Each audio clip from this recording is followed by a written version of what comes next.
We down here with it. We in here all in audio experience. We at Fantom Fest with Wes. Yes, sir. Yes, sir. Yes, sir. What's happening, y'all? What's happening? Man, we having a great night.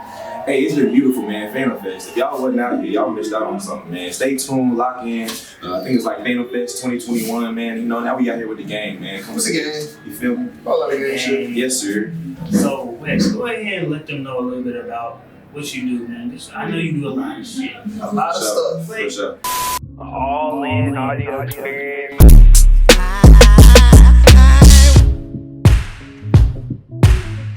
Give them a little highlights, a little something. All right, so I'll introduce y'all to two sides of me real quick. First and foremost, for those who don't know, I go by the name of Wescam. That's my artist name, numero uno. Just introducing what we do. Okay, but earlier today you were performing. You performed with Under a Road. Yep. How was that, bro? Like, what was the feeling going on stage? Like how was that? Fantastic, man. So, you know, to see Rogue and where she's come from, man. We all grew up in the same high school, so, you know, hey, man, I ain't dating myself, man, but, you know, 2011, 2012 was a long time ago, man. So to see her be able to grow from that point, from that space, and you know how she's maybe wanted to do it or not wanting to do it into the beautiful artist she's turned into now, it's fantastic. And at first it was me trying to convince her to do music, but now it's kind of flipped a little bit. You know, she's trying to kind of pull me out to get it back in, and now she's trying to blossom with it, man. I think she's doing a phenomenal job. I think the show, y'all enjoyed the show today? Man, sure, we bro. enjoyed it, man. Look, I saw you. I was looking at you some of the time, like, man, you are really like, damn. Thank you. You her, like her being up there, it seemed like it was like you up there too. Yeah. Because you just had the same emotion. There was a lot of emotion that she was showing as well. Definitely. So I love Definitely. confidence, bro. Like it's hard getting on that stage, bro. You It ain't have to easy. look there like you're entertaining the It ain't folks. easy. Like when you get into that, like when did you? So that's what's so funny, and I was introducing myself at that point. So man, for me, it was music was cool. It wasn't something we was always doing like that, but I just had a habit of it, right? Just had a habit, just poked around, wrote stuff a little bit. Rest in peace to DMX. He was one of my favorite artists. I knew him from the movies. Romeo Must Die and Cradle to the Grave, like my two favorite movies. But his passion through those soundtracks always kind of helped inspire. You had the J. Cole's coming up, and then I went through a depression in 2010. So I wrote myself out of it, like literally just trying to like get thoughts off, listening to folks like Joe Budden, right? Listening to Lecrae's, folks who were a little darker, but also had that light at the same time. And so for me, man, my family always encouraged it. They always called me Wescam, Wescam, one word. And I used to hate it. It used to be so weird. I was just like, what's wrong with y'all? But it's like my two, Wesley and Cameron. But then because they used to go so hard, when I finally made the decision to actually take it serious, you see it, Rocket City Where. Miss Stephanie Owens was the first person to ever record me and, you know, take me serious in that space. So, man, that's what happened, man. And I decided I gotta name myself, right? You know? And I said, yo, if I ever get anything coming back to me, I want them to see my family reflected through it. So that's how Wescam came about. And I literally just want to write people out of the dark spaces that I've been in. And maybe I can kind of connect and help people through that. So it's been since 2012, man. 3 projects later, we out here. out here. So You know what I'm saying? how does that tie into, you got a nonprofit, right? I do. So how does that tie into you creating that? For sure. So, second person you're going to meet today, you get a 2 for 1, right? My name is Wesley Wright. I'm the Chief Executive Officer of the Regenerate Society. So, for those who don't know, we were just talking about it. Wrestling is kind of how it started. I grew up loving like D-Generation X and then being able to take one business with the Monday Night Wars and flip it on their head. Like literally, they're getting beat for 83 weeks as a show. Like that sucks to be competitive and lose 83 weeks, but they decided to say, yo, what if we were the most vulgar? What if we were the most energetic? And you had light heavyweights, tag team, heavyweights, women. You had people from all different spaces of wrestling come about. I said, yo, what if we took that same mentality as a team and start doing that creatively? You know, what if I take, you know, a photographer? What if we find an athlete? What if we find a musician and entertainer and bring them all together? Let's see what we can do. So had the idea here in Huntsville. It didn't necessarily work for a couple of years, but then I transferred to UAB. Found some people, you know what I'm saying, in my life, man, that were fortunate enough to stick with me. And then it ended up really kind of kicking off from there. So 2017 we formed. And then that's the moment where we saw, oh, this isn't just a creative group, this could become bigger. And then we said, yo, how can we put, you know, whether it be graphic design, right? At the time it was Up Hero, so fashion line. So you had Nehemiah Morris, OJ Montgomery, poet, Geraldine Langford, right? And you had me doing music, and Shalika Lassiter, who's one of the founders here, Miyako Studios. Go check it out. One of the most amazing photographers you'll see.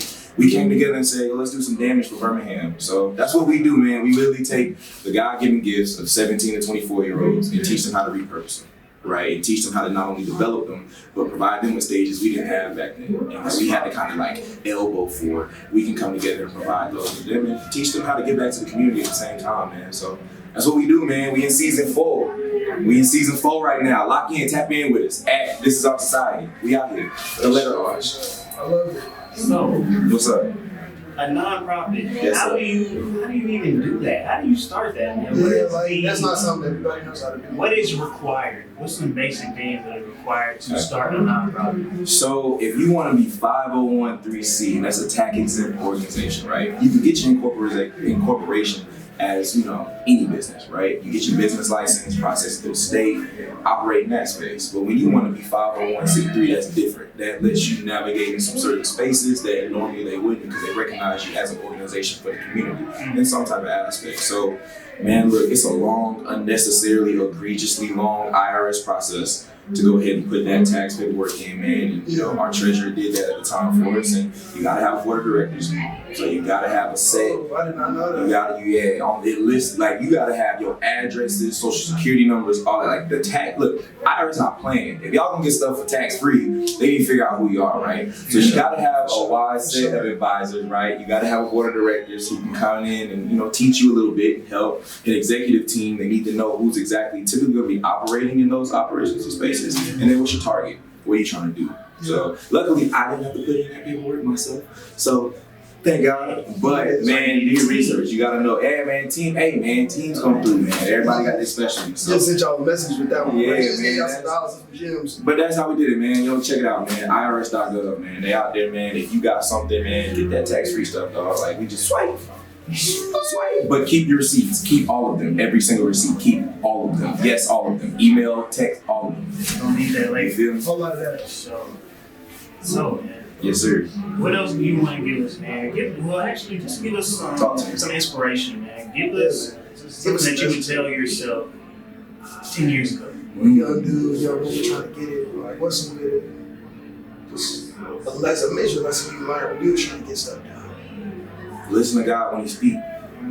So, for me, I always felt like I was never hearing Him. And I felt like I never understood, like, okay, yo, God, make it super simple for me. Make it like plain, like drop an anvil out the sky with my name in a direction, an arrow on it, right? Because in this music life, it's hard, like it's difficult. I always realized that He would push me in a direction, but at the same time, I felt like I wasn't prepared for it because I'm not receiving maybe like the aspirations or the oohs and ahs and all the rest of that, right? But you just gotta listen to Him when He speaks, because it's crazy how hindsight, everything would work out. In hindsight, you look back and you start to navigate, and then that's when you start to see, yo, sometimes it's not just in plain audio. He's already kind of given you the blueprint. He's already kind of showed you. When you made that choice, watch how I helped you. When you made that choice, watch how I navigated you. I've already given you all the advertisement you need. You just got to trust me to move now. So that's it, man. The biggest thing I literally always prayed for was, God, keep me from myself. Keep me from messing up me. And in the process, He's always, even when I've been myself in every way, He's always navigated it to where I look back and say, dang, that worked out for my benefit. So yeah, man, keep just listen. I know sometimes it's different and you get like a little funny feeling, man, but just trust it. If I hadn't I never would have an amazing team. I never would be here with y'all. I never would be able to influence people and impact people the way I am, and have, you know, 17 to 24-year-old students, man, come in and trust me with the opportunity to pour into their lives. So, man, you know, it's the most different thing on the block, but sometimes you gotta learn how to listen to the quiet. The quiet can get you there. That's it. You gotta listen to the quiet, man. Like You quiet down all the unnecessary stuff. You start to hear something. And you know what's wild? It's also on the outside looking in, right? Because like as an MC, typically I use a lot more words than, you know, maybe most. Like I don't have a knock on trap rappers or nothing like that, but I'm storyteller. That's why I don't even really say I'm a rapper. I'm a storyteller. Mm-hmm. But I used to that's why I say you just gotta trust it, because it's so difficult sometimes to listen and know what's going on. But then you're like, oh shoot, they're just listening. expecting a reaction for someone else who's not me, and trying to make it my own. So you just gotta go with what you go. If you're giving them good content, if y'all out here putting it out to the streets, maybe quiet for a second. That's because people are trying to catch on, or it's something they've never seen before. And when it's something they've never seen before, that means folks don't know how to react. That means you on to something. Folks can kind of, if they can process it easily, if they can figure it out, like, oh, I know what that is. I don't know if you like it or hate it. You're like, okay, whatever. But when it takes them a second to say, yo, what is that? You on to something. Some bars. You on to something. Bars. That's all. Hey, man, you put some bars on it, man. Jeez. Hey, that's all I got, man. I just Hey, that's some bars right there. Y'all be ready for it. Man, I be having them moments, man. People be talking. When they be talking, they say something. My eyes be getting watery. I'm like, fuck. yeah. Hey, man. Shoot, that's all God. That's the GOAT right there, man. Right there. The GOAT. Wow. Yeah, man. So go ahead and just shout yourself out again. Yes, sir. Go ahead and play yourself real quick. Hey, man, y'all see what's going on, man. We were the livest podcast in the city, man. 5:45, we out here 256 to the day. You know what I'm saying? Day I late. We gonna leave it like that. But not seriously. Follow me at Wescam _I am. That's Wescam _I am. You can find pretty much everything there. Music out, Letterboxd, the album out, music videos out.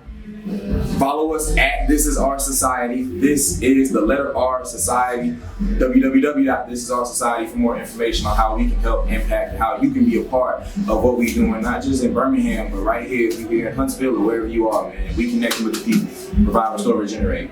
That's it, man. That's it. Hey, Dig. me out. That's good. Yeah, dig. All in audio experience.